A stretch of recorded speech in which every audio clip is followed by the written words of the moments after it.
Europe 1, 6h38. Thomas Soto. Le Made in France, Anissé Mbida, bonjour. Bonjour Thomas, bonjour Julie, bonjour à tous. En Bonjour. été, c'est bien connu, on prépare sa peau au soleil. Et bien, puisque ça y est, c'est l'hiver ou quasiment, on peut aussi préparer ses poumons à la montagne. Et c'est même un service proposé par la société Simalti à Paris, tout près de la Tour Montparnasse, dans le 15e arrondissement.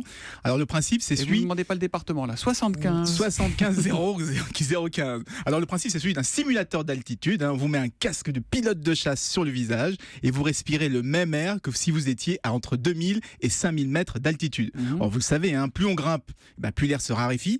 Du coup, pour compenser, le corps va s'adapter, il va augmenter la production de globules rouges, ce sont les transporteurs d'oxygène, et donc finir par améliorer la capacité respiratoire. On aura plus de souffle, plus d'endurance, et au passage, on n'aura pas le mal des montagnes. C'est pour ça que les sportifs vont souvent s'entraîner en altitude avant une compétition, non ? Oui, et ça a commencé juste après les Jeux Olympiques de Mexico en 1968.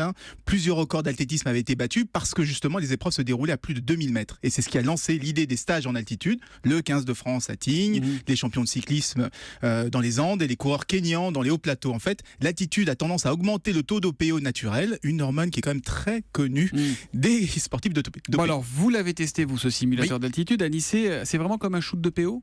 Pas vraiment. Alors moi, j'ai fait qu'une séance et donc on peut pas vraiment ressentir les effets puisqu'on en recommande une dizaine. En tout cas, c'est quand même très cher.